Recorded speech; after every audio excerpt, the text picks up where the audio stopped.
Olá, estou de volta. Sou o professor Eugênio pelo IMEC, pelo Instituto Mendonça de Educação do Cariri, com o nosso curso Psicanálise na Educação.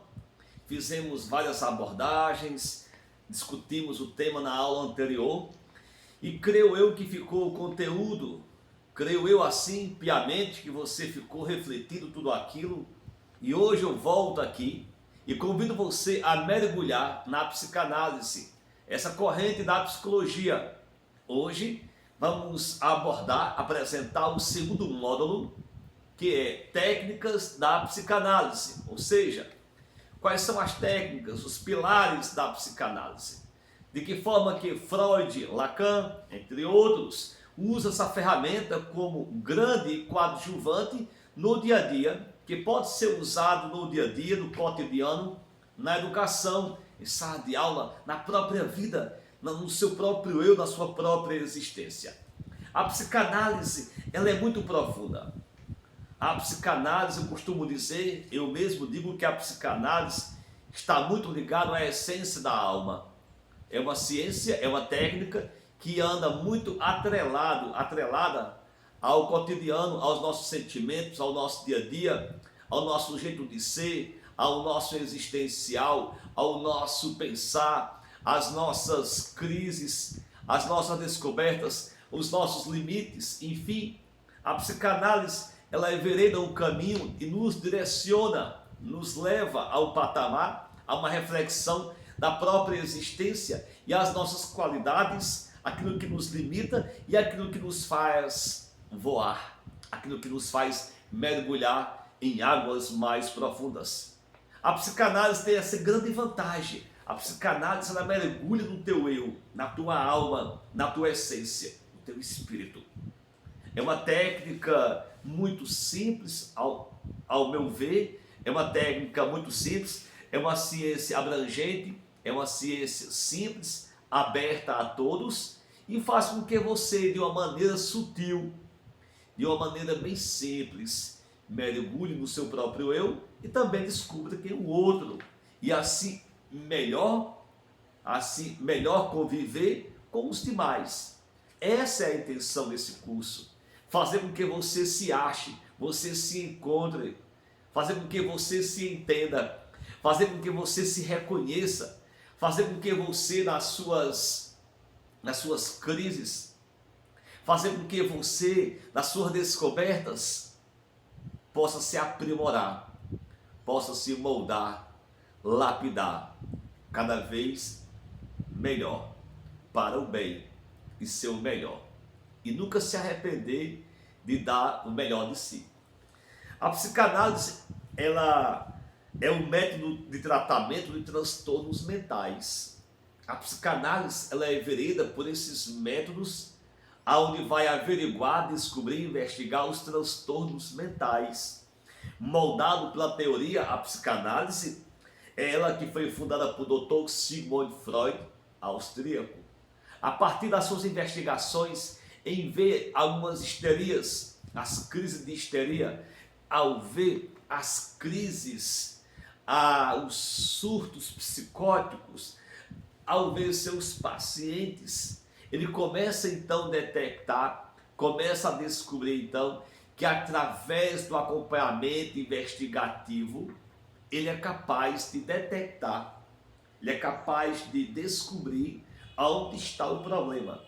E essa cura, vale salientar na psicanálise que essa cura é a cura da alma, é a cura, na verdade, não somente essa cura, mas aprender a lidar com essas crises, com esses transtornos, com esses problemas, com essas patologias. A psicanálise, ela vai usar técnicas investigativas do sonho. Os sonhos serão uma das ferramentas de grande importância naquilo que nós sonhamos, naquilo que nós realmente, nos nossos devaneios, naquilo que realmente nós passamos. A psicanálise, segundo Freud, vai identificar, através dos sonhos, o princípio, a gota d'água, o gatilho. A psicanálise, por sua vez, ela é descrita como uma psicologia profunda. Ela é descrita como uma psicologia profunda. Por que profunda? Porque a psicanálise ela é muito de diálogo. A psicanálise ela é uma ciência teórica, teoria de conversa. E essa conversa, o psicanalista, o terapeuta, o professor, ele mergulha no outro, no seu paciente, no seu cliente, e assim começa a difundir o seu paciente, cliente, a caminhar, a mergulhar e assim identificar os seus transtornos e fazer com que ele aprenda a lidar com esses problemas. Não somente uma cura direcionada, mas aprender a lidar com esses problemas. Não o suficiente, não o bastante salientar que existe uma cura dos transtornos, mas saber lidar com eles, saber lidar com essas crises, saber lidar com esses tais comportamentos, saber lidar com esses transtornos, saber lidar com essas perturbações. Não somente uma cura, mas saber domar o leão, saber domar os fantasmas existenciais que habitam dentro de cada um de nós. E assim, através dos parâmetros, dos métodos, a psicanálise faz com que os métodos como transferência, como a liberdade, com os sonhos, o profissional, o professor, o terapeuta, o psicanalista, ele uma vez investigado, uma vez na conversação, uma vez no diálogo, uma vez nas palavras aguçadas, nas palavras que dizem tudo, no divã, no tratamento, é que começamos então a identificar. Olha só, para Freud, os conceitos da psicanálise, quando ele vai tratar, quando ele vai acompanhar os seus pacientes na época, ele buscava justamente as palavras. É isso que hoje eu quero que você aprenda nessa aula.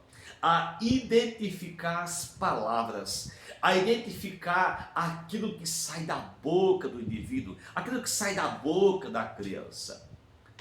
O método investigativo da psicanálise está totalmente direcionado sutilmente ao som da palavra, ao som que ecoa na palavra, o som que parece que transborda como a cachoeira que sai do espírito, que sai do íntimo, que sai da alma.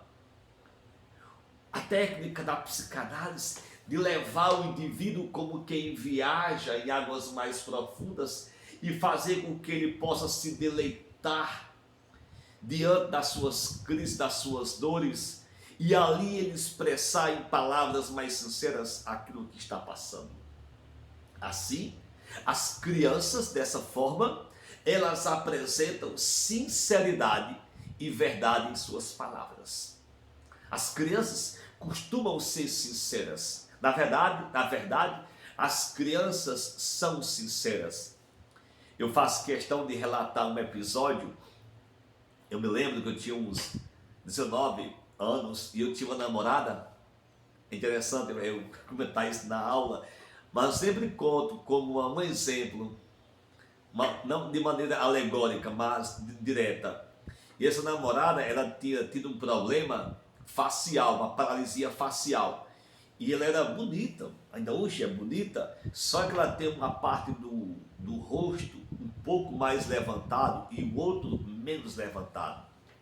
Ela tinha essa parte aqui assim, ó, realmente mais elevada do que o outro, de maneira anatômica. E eu percebi aquilo e ela se incomodava com aquilo. Até que ela era paulista, até que ela passou um tempo em São Paulo e voltou com 3 meses novamente. E quando ela voltou, ela tinha feito um pequeno procedimento cirúrgico do bisturi em dar uma pequena baixada no rosto dela. E ela chegou, ela disse, e aí? Deu uma melhorada grande? Eu nem sabia que ela ia fazer esse procedimento. E eu falei, nossa, você está perfeita. Eu me lembro como hoje, eu falei, você está perfeita. Aí ela disse, mentira sua, você está mentindo. Porque eu perguntei ao meu sobrinho e ele disse que eu estava do mesmo jeito. ainda com o rosto baixo. Digo, não, você está ótima, perfeita, nem parece que tem alguma coisa no seu rosto. Aí ela disse, você está mentindo, me enganando. Porque ainda hoje, enquanto eu me maquiava, o meu sobrinho disse que eu estava com o olho baixo, com a face baixa. Então, as crianças são sinceras. Lembre-se disso, as crianças são sinceras. E através dessas palavras de sinceridade, é que com o tempo nós vamos perdendo sutilmente esse comportamento de dizer a verdade, essa expressão, esse jeito, esse dom da verdade.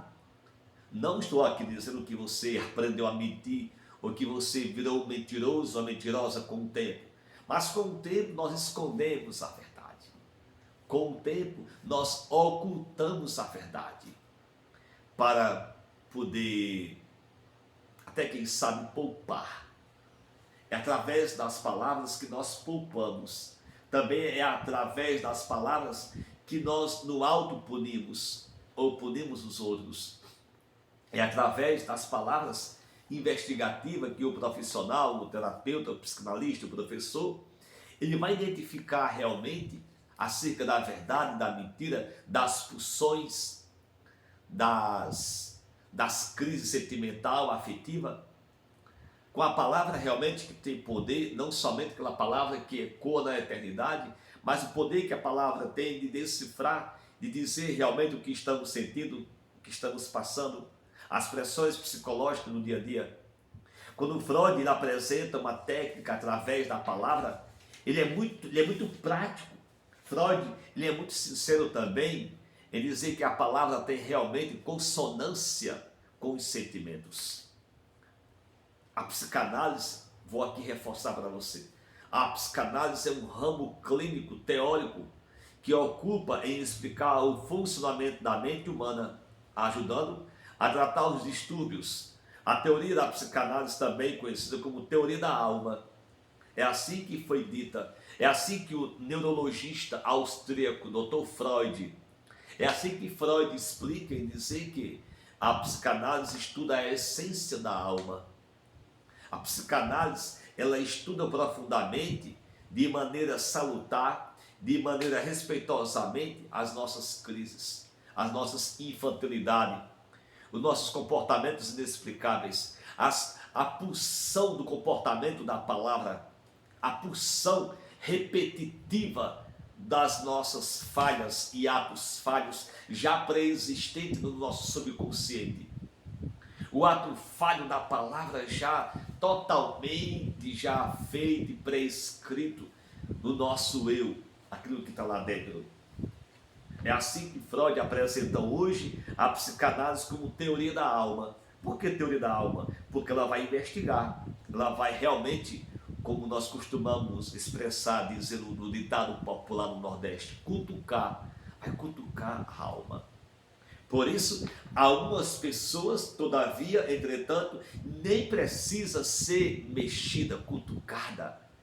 Elas, de maneira arbitrária, constantemente estão expressando os seus sentimentos, os seus devaneios, as suas dores, as suas angústias, as suas revoltas, os seus surtos psicóticos, o barraco que é quebrado, a gritaria, o xingamento, os recalques, a raiva, aquilo que é compulsivo, a compra compulsiva, aquilo que é repetitivo no ato, incontrolável, da ansiedade, do medo, da paranoia.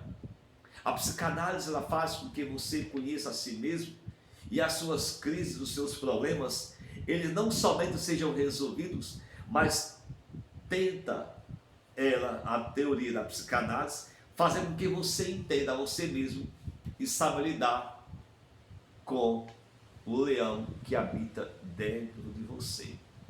Esse leopardo, esta onça pintada que habita dentro de você, muitas vezes indomável e muitas vezes presa. Aí vai ser outra aula, recalque. A psicanálise é um campo de investigação teórico-clínico da psique humana, ou em outras palavras, é um campo de estudo que se preocupa em explicar o funcionamento da subjetividade humana. Quando eu falo subjetividade humana, do sujeito, do indivíduo, essa subjetividade que ela é criada, que é criado um estereotipo, que é criado de maneira alegórica, fantasiosa, o outro, eu, você. Essa subjetividade que é criado, que é transformado, que é pintado, e que muitas vezes nós nem conhecemos a si e queremos mergulhar e conhecer o outro. Esses transtornos mentais que muitos têm, traz consigo os distúrbios, os comportamentos duvidosos, e comportamentos esses que muitas vezes eu mesmo duvido. É como aquele ato falho, é como aquele comportamento, é como aquela atitude que eu fiz, que você fez, e depois eu faço uma reflexão e fico pensando, será que realmente foi eu mesmo que fiz? E olha que algumas pessoas têm um comportamento, têm um ato, que só gravando e depois mostrando para ele, para ela. Eu atendia uma jovem, uma cliente minha, paciente, e eu pedi uma vez que alguém gravasse um pouco ela nas suas crises. E um dia alguém gravou, logo no início do WhatsApp, alguém gravou, e no outro dia mandou para ela. Ela ficou em estado de choque.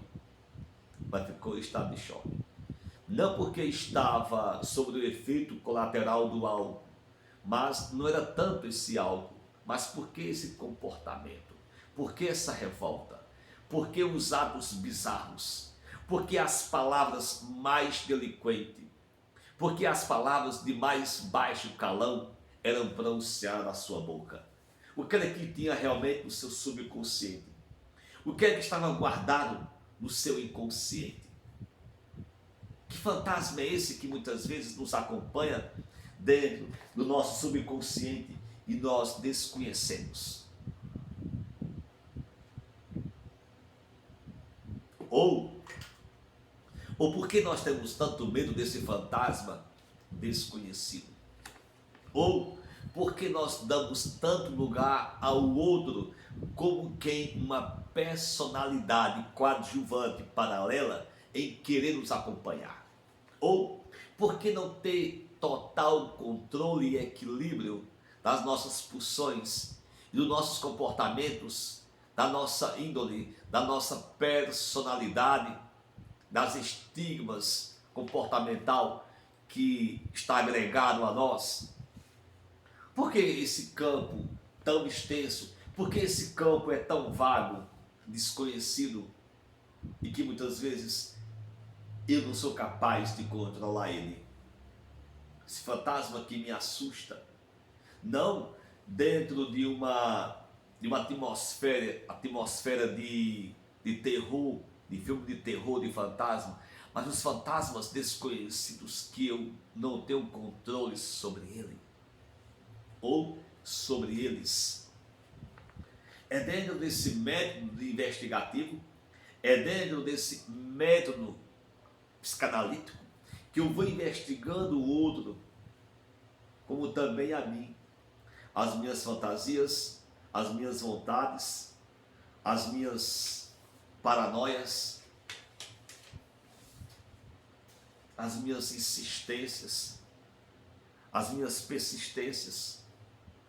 É a isso que está agregado à minha alma.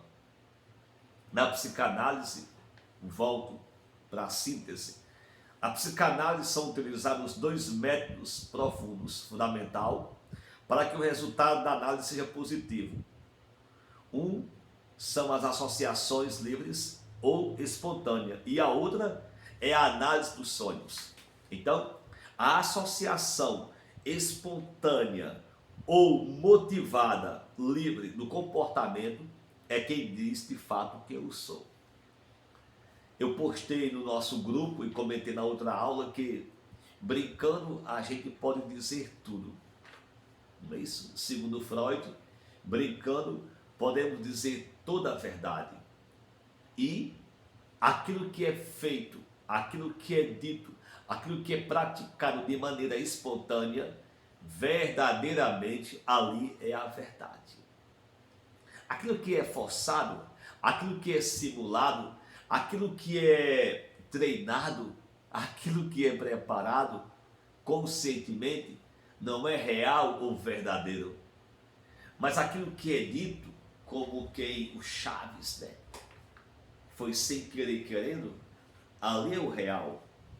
É através dessa associação espontânea, livre, as associações comportamentais, é que vai de fato revelar em mim muita coisa guardada.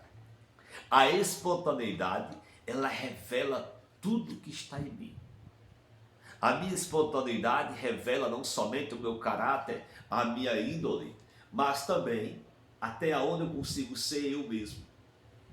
É como perguntar para alguém o seu nome e a pessoa responde sorrindo: meu nome é Ana. De repente você diz: o seu cabelo tá legal aqui. E a pessoa se expressa: mas o cabelo é meu. E daí? A pessoa que respondeu: meu nome é Ana, a Ana realmente é aquela que responde de maneira eufórica, sintética, direta, sabe? Eu quero que você hoje nessa aula, você aprenda a identificar as palavras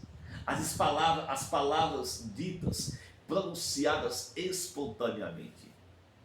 A aula de hoje, eu quero que você aprenda a ouvir sutilmente as palavras dos outros e avalie, faça uma autoavaliação também das palavras como você fala. Como é o seu dia a dia? Como é? Volto para a síntese.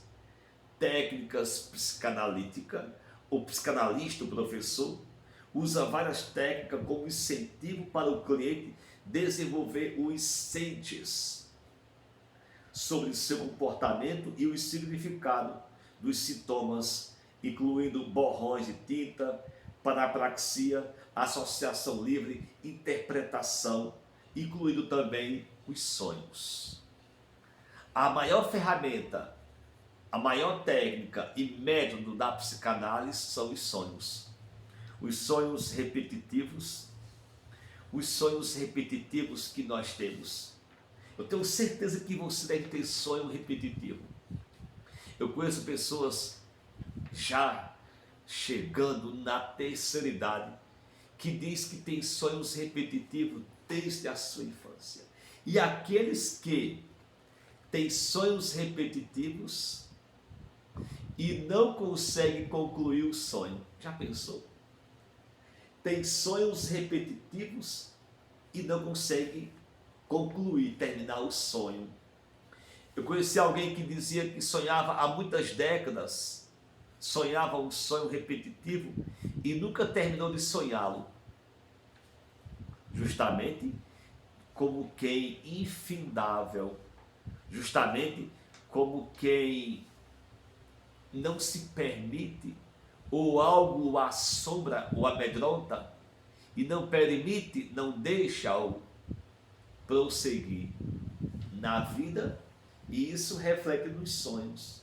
O medo de algo, o recalque relativo a algo, a indiferença a alguma coisa, o preconceito a algo, tá?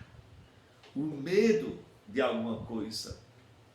Isso reflete nos sonhos, e os sonhos são os reflexos. Os sonhos são os reflexos daquilo que nós sentimos e externamos no nosso cotidiano, no nosso dia a dia. Os sonhos, ele vai muito além dos nossos desejos secretos, expressados em maneira figurativa, em maneira materializada nos nossos devaneios e sonhos. Os sonhos, como ato investigativo, ele faz com que o indivíduo tome conhecimento daquilo que realmente existe e daquilo que está guardado dentro dele e que ele não conhece. É no sonho que é revelado a imagem oculta de um eu adormecido, de um eu desconhecido conscientemente, onde somente o subconsciente toma conhecimento disso e externa em forma de imagem, materializando a imagem em forma de sonho. Também eu levo você hoje a refletir esse método da psicanálise, conforme eu pedi da outra vez que você olhasse mais no espelho, se olhasse no espelho, e dentro dessa imagem que é a sua, teu íntimo, você pudesse sutilmente assim fazer uma investigação como você quiser, mas sem julgamento, e observasse o que você tem feito, que método você tem feito para encarar suas próprias crises. Que método você tem usado? A religião? A mentira? Mentir para si mesmo? Se poupar? Se enganar? Que método você tem usado para poder fazer uma autoavaliação? Ou os seus métodos têm sido usados mais para tentar avaliar o outro? Avaliar o outro requer muito. Somente partindo do princípio da autoavaliação é que eu vou conhecer o outro, é que eu vou saber quem é o outro. Por isso hoje nessa aula você vai ter uma observância maior para as palavras. Tá bom? O que é que o outro fala? O que é que o outro diz? E como? De que forma? De que jeito que ele diz? Tá bom? Presta hoje atenção. Volta hoje o teu foco, hoje nessa noite, ou amanhã de manhã, ou à tarde. Faz uma reflexão, um exercício de casa. Observe as palavras. Não aquela mística que as palavras têm poder. Não, não é isso. Eu quero que você faça um ato investigativo das palavras. É por isso que as palavras machucam tanto. É por isso que as palavras têm poder. E é por isso que os nossos sonhos, o teu sonho até hoje, você não consegue explicar. É por isso que até hoje, vai ver, você tem medo de voltar a sonhar aquilo que você um dia sonhou. Tá bom?